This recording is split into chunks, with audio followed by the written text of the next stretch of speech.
Les 19 primes de One Piece dépassant les 3 milliards de berry. Bah let's go. Hein. Rentrant dans la catégorie des primes entre 3 milliards et 3 milliards 500 millions. En 16e position, j'ai placé celui qui se fait surnommer maintenant l'empereur des flammes, Sabo. Mais à une certaine condition. Sabo est un des combattants les plus forts du monde de One Piece. Il a une très grande maîtrise du haki et a pu se... Je sens mieux qu'arriver, mais oui, il va arriver, mais oui. hisser au... 19, ouais, très intéressant. Il va nous parler de 19 primes au-dessus des 3 milliards. Donc il démarre fort avec Sabo. Donc là, on devrait avoir que des mecs, que des fous furieux, hein, logiquement, ou des mecs qui sont associés à des fous furieux. Au rang de second de l'armée révolutionnaire, avant même d'avoir mangé le Mera Mera no Mi, le Lodia du feu. À Dressrosa, il a montré sa puissance en mettant... Il y a un argument que je ne te vois jamais utiliser pour détruire les promides. C'est Mihawk qui est au-dessus de Shanks, car Shanks égale épéiste. Alors, à la fin de l'histoire, Luffy supérieur à Mihawk, car Luffy égale épéiste et Zoro ne sera jamais le meilleur épéiste. C'est-à-dire, parce que Luffy du coup il est pas épéiste, je comprends pas trop l'argument. Très facilement Jesus Burgess hors d'état de nuire, un des commandants de Barbe Noire. Et il a affronté Fujitora sans On le voit 2 fois à l'épée. Ah, Luffy avec une épée. Oui, mais bon, tu connais le truc avec King. King, il a dit, c'est pas parce que t'as une épée que t'es épéiste. Hein. subir de graves conséquences. Même si, attention, le second des révolutionnaires suspecte que l'amiral n'était pas à fond contre lui. Sa prime sur Dressrosa était de 602 millions de berry, soit plus que ce qu'avait eu Luffy après avoir battu Doflamingo. Récemment, Sabo et les révolutionnaires ont déclaré la guerre au gouvernement mondial sur la Terre des Dieux, en brûlant les symboles des dragons célestes. Et surtout, Sabo a vu l'existence de Imu, une Ouais. C'est vrai que du coup, il aura une prime de fou furieux, hein. J'ai envie... À cause de son argument, j'ai envie de penser que Mihawk égale Roger. Ah, vous êtes mauvais dans le chat. Ah, je vous jure, vous êtes mauvais. C'est pas bien. Ah, vous êtes trop des merdes. C'est une dinguerie. C'est pas bien. Du coup, Sabo. Ouais, du coup, il a vu Im. Donc, en fait, on peut lui donner n'importe quelle prime. C'est vrai. On peut lui donner une prime de fou furieux. Plus de 3 milliards. Tout à fait. Personne dont l'identité est censée rester secrète. Cette information, comme le dit le personnage, mettrait en grand danger quiconque l'apprendrait. De plus, Sabo a attaqué Imu et le Gorosei. Il a écouté la conversation entre le roi Cobra et les doyens, donc... C'est vrai que niveau crime, il a fait un truc de malade. Hein. J'avoue, les mecs du Gorosei, ils vont envoyer un mail aux mecs qui font les primes. Ils vont lui dire, tu lui mets une prime de fou furieux. Après, le problème, c'est aussi le côté image. Parce que Sabo, là, représente la révolution, l'empereur des flammes, et si tu lui mets une prime de malade, ça peut se retourner contre eux. Parce que du coup, le peuple va encore plus se dire que lui, c'est un chef qu'il faut suivre. Parce que lui, c'est un vrai ennemi des hautes instances. Donc c'est vachement intéressant. Hein. Si tu lui mets une trop grosse prime, ça va se retourner contre eux. Comme avec Cobra. Ils ont floppé avec Cobra, quand ils ont dit qu'il avait tué Cobra. Le flop est gigantesque. Donc il est au J'ai jamais vu un tel flop, depuis Aramaki. courant de l'assassinat du roi Cobra. Après la rêverie et la manipulation de l'information, il est reconnu comme la nouvelle face de la révolution, l'empereur des flammes, et comme celui qui a assassiné le roi Nefertari Cobra, un des descendants des fondateurs du gouvernement mondial. Donc on comprend que maintenant, Sabo est considéré oui, big flop. Hein. J'en ai vu des flops dans ma vie, mais alors là, incroyable. comme un des plus grands criminels de ce monde. Il a la puissance, le commandement et des informations hautement confidentielles que peut-être personne d'autre n'est au courant dans le monde de One Piece, à part Wapol évidemment. C'est pourquoi j'estime pour ce personnage une prime avoisinant les 3 milliards 100 millions de... T'imagines, tu t'as vu Im, t'as tapé le Gorosei, t'es le second dragon, tu représentes la révolution, t'es l'empereur des flammes, t'as à peine la prime de Kidelo, hein. Onigashima commence à dérégler le marché. Onigashima, ça a déréglé le marché des primes. Hein. C'est un truc de malade. Berry. Mais attention à un détail. Si 3 milliards, Lo 3 milliards, Crocodile 2 milliards, Mihawk 3 milliards 6, Baggy 3 milliards, c'est n'importe quoi. C'est devenu un bourbier. La marine est dépassée. Le GEM, ils savent même plus ce qu'ils font là. Il s'est passé à la rêverie, le gouvernement mondial n'a pas mis à jour. Depuis que Kaido et Big Mom sont tombés, c'est un foutoir. Pour la prime de Sabo, c'est possible qu'on ne verra jamais Sabo avec une telle prime. Tout simplement parce que les doyens peuvent penser que Sabo est mort sur l'Ulusia. Alors il se peut que sa prime ne change pas. Oh, nous avons le nouvel empereur des mers et président de Cross Guild, Baggy le clown, qui est passé de 15 millions à 3 milliards 189 millions. Ce qui est donc le record d'une augmentation entre deux primes obtenues. Et cela c'est... Vous imaginez, tu passes à 3 milliards. Ah, la Cross Guild c'est quelque chose, hein. De toute façon, t'as Pengoku qui dit, la Cross Guild en gros faut s'en débarrasser parce que c'est un cancer. C'est horrible. C'est l'inflation.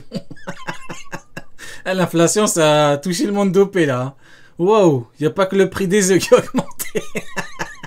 Allez, le prix des pirates, il a vachement augmenté aussi, hein. Waouh. Explique par plusieurs facteurs. Le premier est qu'après l'exécution de Goldie Roger, il n'a pas voulu continuer de naviguer sur Grand Line, mais a préféré se rendre sur East Blue, considéré comme la plus faible des mers. Là-bas, il a préféré faire profil bas et faire sa petite fortune.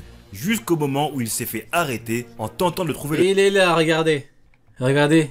Le rat d'égout, le lâche, l'infâme, l'horrible, l'horripilant Bogart et Borat. Le raté de la marine. Le trésor du capitaine John, et il a été emmené à Impel Down. Cependant, comme vous le savez, il a tenté de s'évader et a profité du chaos causé par Luffy pour en ressortir plus fort, avec des hommes pouvant le suivre jusqu'au bout du monde. C'est aussi à ce Bout de gras. moment-là que le gouvernement mondial a commencé à Borat.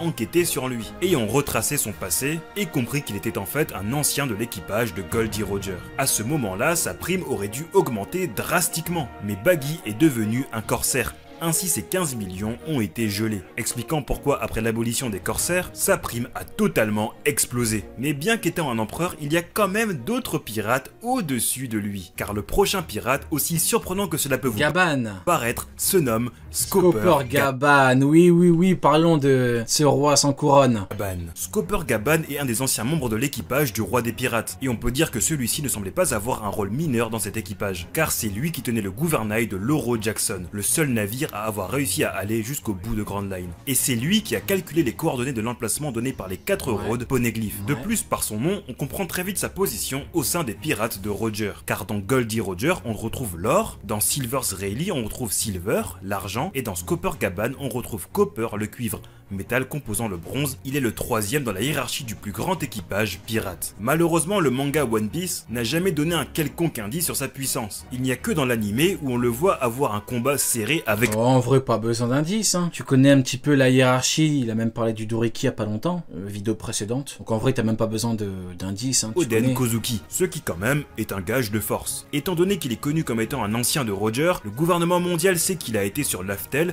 et... Gaban, vrai flow. Je suis le seul. Non, il a un flow de fou furieux.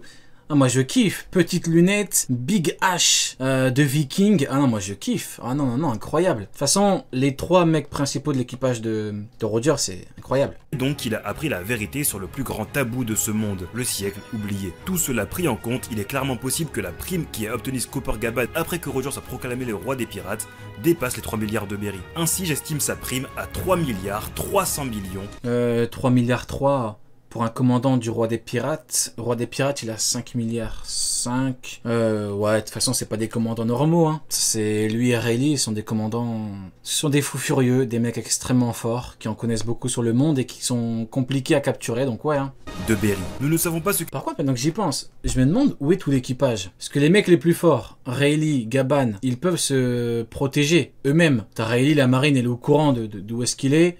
Il faut rien. Parce que même Kizaru, il a dit, il me faut un plan. Donc c'est compliqué. Mais les autres, genre les Pitormu et tout, je me demande s'ils sont genre sur Elbaf. Vous voyez, le pays le plus fort du monde. Peut-être qu'ils sont là-bas. Peut-être que quand ils vont aller sur Elbaf, il y aura tout l'équipage de Roger. Et du coup, ce serait bien de le revoir. Parce que je sais pas où est-ce qu'ils peuvent être planqués, hein. T'as un équipage entier qui est parti sur Loftail. Qu'il est devenu après la dissolution de l'équipage de Roger. C'est un personnage mystérieux dont je suis convaincu que le retour sera important pour l'histoire. Et avec Scopper Gaban, on vient de clore la zone entre 3 milliards et 3 milliards 500 millions. Car le prochain personnage dont je vais parler sera dans cette nouvelle zone entre 3 milliards 500 Okiji millions et 4 milliards. Ah ouais. Il s'agit encore d'un personnage qui est apparu Kuzan tout récemment, car ce pirate est désormais le 10e commandant de l'équipage de Barbe Noire, Kuzan, anciennement Aokiji, l'amiral de la marine. D'ailleurs, si vous voulez que je refasse le même concept avec les primes des marines données par Cross Guild, alors lâchez vos meilleurs pouces bleus. Et pour ne pas risquer... On va pas lâcher de pouces bleus,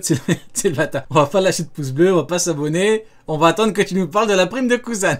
de la manquer, Parle-nous de n'oubliez cette pas prime. de vous abonner. En termes de puissance, Aokiji est un véritable monstre. Nous l'avons vu à plusieurs reprises se battre contre des adversaires puissants et s'en sortir sans réelle blessure. Sans oublier que le gouvernement mondial est parfaitement au courant de sa puissance, car tout le monde sait qu'il s'est battu pendant l'ellipse contre Sakazuki pour succéder au poste d'amiral en chef laissé par Sengoku. Même si Aokiji a perdu et y a laissé une jambe, tout le monde sait que ce combat... En vrai, le fait qu'on ait un ex-amiral, ça peut être pas mal, ça peut jouer. Mais de là à mettre plus de 3 milliards 3, une prime au-dessus de l'équipage...